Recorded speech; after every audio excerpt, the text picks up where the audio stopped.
I made the mistake of comparing my videos to those of other creators who have much bigger channels than me, so I was feeling pretty low this week. But it also gave me two ideas that this video is about. One, I made an anonymous Google form for you to tell me what your biggest relationship problem is. And two, I'm about to take one of those biggest issues and compare how ChatGPT answers it before sharing my own solution. In case you're new here, my name is Doris. I'm a certified personality type coach with a master's in psychology, and I help smart romantics build meaningful relationships. So complete transparency here, I'm a solopreneur, and these videos, my newsletter and my blog take a lot of time to make. And yes, I've been tempted to use ChatGPT to help me. But is ChatGPT reliable? Could it actually take the place of your therapist or coach? Is AI going to take my job and make it obsolete? Before we get to the actual comparison, I want to admit that I am a bit biased because I know enough about humans to know that we are wired for human connection.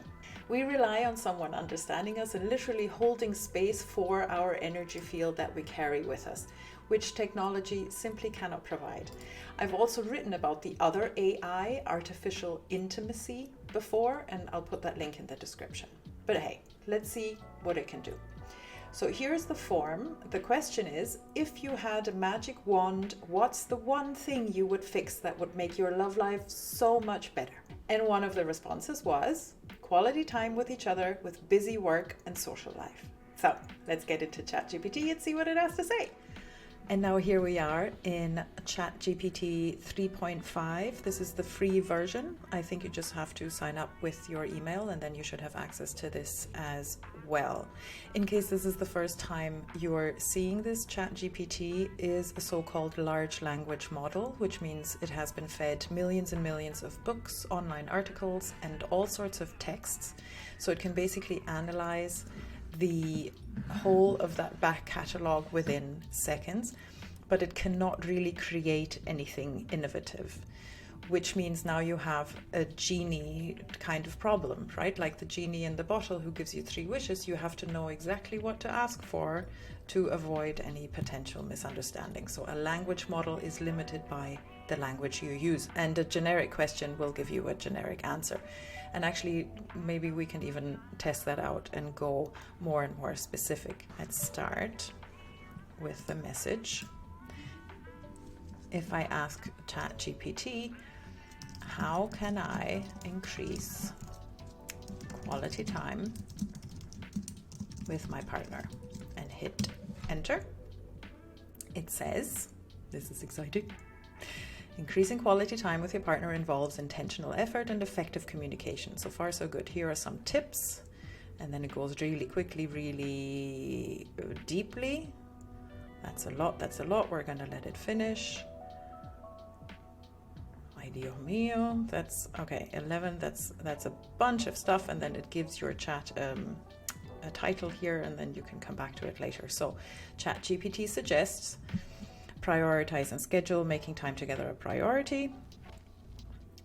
Communication, discuss your expectations and desires. Very good. Communication is always perfect to help relate to your partner because they can't read your mind, so things have to be said out loud. Clear communication helps in avoiding misunderstandings. Make sure you're on the same page. Quality over quantity. It's not always about the quantity of time, but the quality. That's great. Shared hobbies and interests, identify common interests that you can do together, also good idea. Surprises and spontaneity, occasionally surprise your partner with spontaneous gestures, could be a surprise date, small gift, also perfect, especially if that's your love language, right?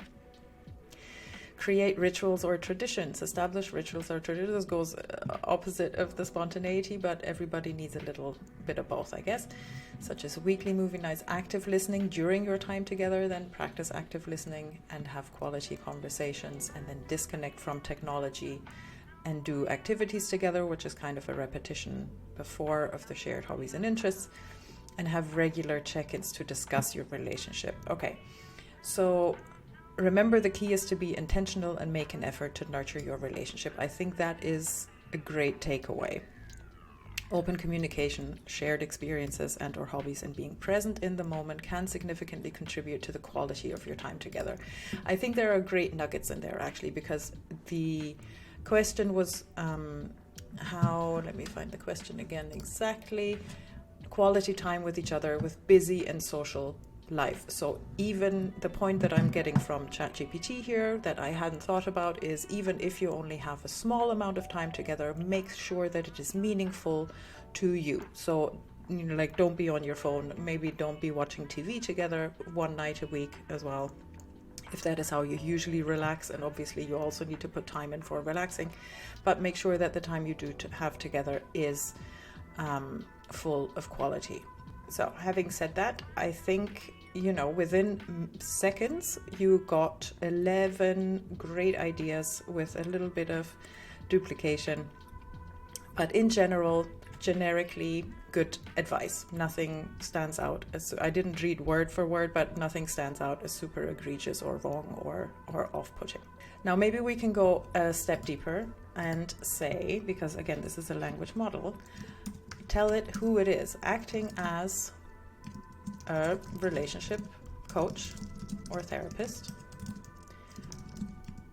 How would you advise a person? There we go. How would you advise a client who wishes for more quality time with each other, with busy work and social life?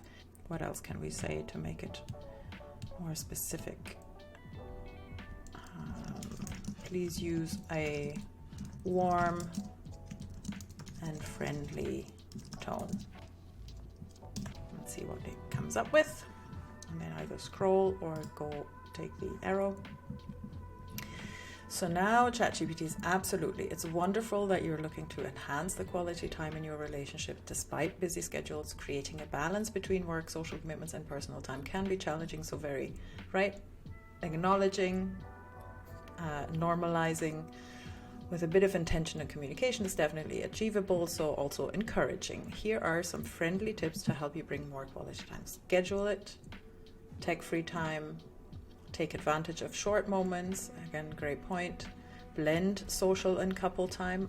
Invite friends over for a game night. That's a great idea. Shared interest and hobbies. Again, repeating. Prioritizing self-care. That's an extra point, which I think is also very important, because you want, especially if you have introversion preferences, you need time for yourself. Encourage each other to maintain a balance outside of the relationship as well, which is just adding one more layer of complexity on it though. Still, plan a mini getaway. If money were no object and you didn't have to, you know, and you didn't have children and have to get babysitters maybe. Express your needs, open and honest communication again, and then rituals and supporting one another's goals. That is also very important. Although I would think, again, now ChatGPT is providing, again, great tips and adding layers of potential complexities on top of it with the, now you have to plan a vacation, and now you have to think about your own self as well, and now you have to support each other's goals, which is something that potentially in the quality time issue, I think I would break those up, because they're different issues.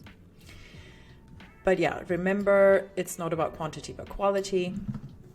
Embrace the moments you have, make the most of them. A warm and understanding approach to these changes can make the process more enjoyable and strengthen your connection. Feel free to tailor these to fit your unique dynamics. Obviously, that's the a big point as well, because this is still quite a generic question with quite a generic output or a generic advice. If you have specific concerns or questions, I'm here to help. So that's great. Let's try that out. We can go deeper into, you can plan a mini getaway. You can ask it how to blend social and couple time. What do you want to go deeper into? Take advantage of short moments. Let's do that one. Thank you. Please provide more detail for how to take advantage and enjoy brief moments together. So let's see what it comes up. So you can go deeper, right?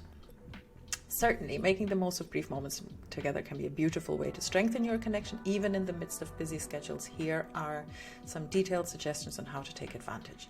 Morning rituals, breakfast together, hugging or kissing. Well, I hope everybody is hugging and kissing their partner. Lunch breaks, virtual, or short walks in person. Text messages, texting throughout the day is great, especially if you have a little personal spicy time on the calendar. You can build up to it. Remember, some people have spontaneous desire and some people have responsive desire, so the foreplay can start with the text messages. Very good. Evening check-ins, commute time, use phone calls, quick breaks at home, 10 minutes connections, bedtime routines, spontaneous surprises, mindful presence, sharing a hobby. So I'm hearing a lot of repetition. So okay. But again, the tips, they're quite practical, they're tactical, and if you have sensing preferences, you probably enjoy especially the routine ones. Always, of course, keeping in mind that days are different and you will not always be able to have the same routine. But cool. All right, so here's what ChatGPT would say. And now let's switch back over to the other camera and then I'll tell you how I would tackle it. All right, like I said, and like we've seen, all the suggestions are great and very practical, and there's a lot of them, and some of them are repetitive, but I also actually think they're just scratching the surface. So if this person was a client and told me that that's an issue they want to work on in their relationship, here's what I would ask. Very gently, and knowing this is a safe space without judgment where you can be completely honest, why haven't you scheduled quality time with your partner into your work and social calendar yet? What's really stopping you? Or is there maybe something under the surface that's been getting in the way? So from a personality perspective, if this person has an improviser temperament, that is an SP in their type code, or in other words, the extroverted sensing function is high up in their consciousness, which means they love spontaneity and the freedom to change their minds and react to whatever is happening in the moment, these types of people feel constricted by planning and calendars. From an expectations perspective, this person might be a romantic who feels like if love doesn't happen organically, it's not worth having. Anything that is scheduled feels awkward and fake and takes away from the magic of a soulful connection. So my coaching approach in general is curiosity, love, and growth. So the curiosity part is to dig a little deeper and see what's really going on for you. And then the love part is accepting that that's what's going on. You can't argue with reality. It is what it is. You feel what you feel. But also opening up your awareness that maybe there's another explanation. Maybe there's something you haven't considered. Maybe there's something new you could try, because obviously what you've been doing so far hasn't given you the results you want. That experimenting is the growth piece, where whatever you do, you learn something. Ideally, it's practicing a new behavior or implementing a new idea, seeing how it works out, and then you just keep going until it becomes your new normal. Or if it doesn't work out, then you pivot and you try something else, because in our sessions, you gain the confidence to try new things and you learn the resilience to deal with whatever happens and keep going. If you'd like to share your biggest relationship issue, please fill out the form. And depending on how many I get, I was thinking about doing a YouTube live soon where we can talk about all of them and have a chance for a live chat. Why not, right? But to wrap up here, I guess the ChatGPT approach is to answer your question with practical, tactical advice and give you suggestions and, tell you what to do. And the coaching approach is a little more asking questions to help you activate the resources that you have in yourself and then encourage you to try something and remind you that this goal that you're going after is really important, because otherwise you wouldn't be here, right? And remind you that the things you have done so far got you to where you are now, but to get to where you want to go, you might have to try some different behaviors or some different ideas. So AI can give you a bunch of ideas in a very short time, but it doesn't really take your personal circumstances into account. So for those people who want to learn more about themselves, talking to another human is going to be more effective. And as always, if you enjoyed this video, you're probably going to like this next one as well. And I'll see you there.